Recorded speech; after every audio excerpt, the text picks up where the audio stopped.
Calgary's mayor is urging residents to continue to restrict their water use or the city may run out.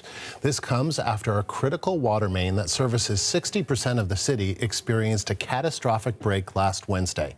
The CBC's Sarah Galashan has been following the story. She joins us now. So Sarah, Calgary has been dealing with this for the last 5 days. What's the latest from the mayor today? So listen, today is really all about increased communication.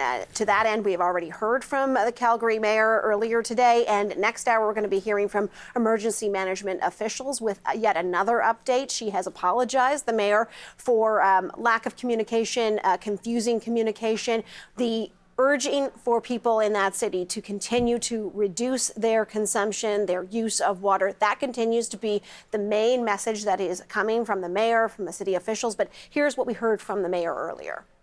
Calgarians, you have been incredible in cutting your water usage. I can tell you that yesterday, on Sunday, June the 9th, you used, this is a preliminary number, 457 million liters of water, which is a very good news story. Last Wednesday, as an example, before the break happened, we were consuming 650 million liters. So we have a very significant reduction in water usage.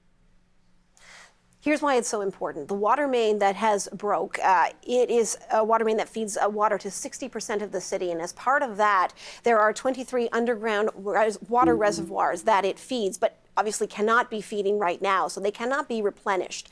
Those reservoirs are right now at about 50% capacity. Should they drop further to a 3% capacity, then more restrictions are going to have to come into play. And they really don't want to see that have to happen. Right now, as far as restrictions go, you've got no watering lawns, gardens, no using a pressure washer, no washing your car, and as well, no using water for construction. So obviously, many other things that you can do to be conserving water use inside your home. In terms of not leaving the tap on, not flushing the toilet so often, not taking as many showers perhaps. But in terms of the restrictions that are actually there, the outdoor use of water is primarily what they are to deal with. Anyone who does break those rules, Andrew, they could face up to a $3,000 fine. No fines have been issued so far, but bylaw officers in the city have issued 116 written notices. And so here's the question that the 1.5, 1.6 million Calgarians really want to know: when might this pipe be fixed? Yeah, that is going to be that is the big question, and especially going to be what we're looking to hear some kind of an answer to next hour. They more of a timeline right now. They have said as many as 5 to 7 days still to go. The reason being, most pipelines or other pipelines that you might see might be a pizza size in terms of diameter. This particular water main, in places it's 2 meters in diameter. You could actually drive a truck through it. So as far as where we're at here, they have a graphic to show you. The break has been identified. They know where it was broken, but now what they need to do, this is a concrete, it's made of concrete, so they have to remove the damaged part. They're going to replace it with steel. That steel is going to have to be welded, and then they're going to have to flush the whole line in order to make sure that the water going through it is going to be safe to drink. So that's why we're talking about 5 to 7 days, but we're hoping for a more pinpoint timeline that they might be able to provide there.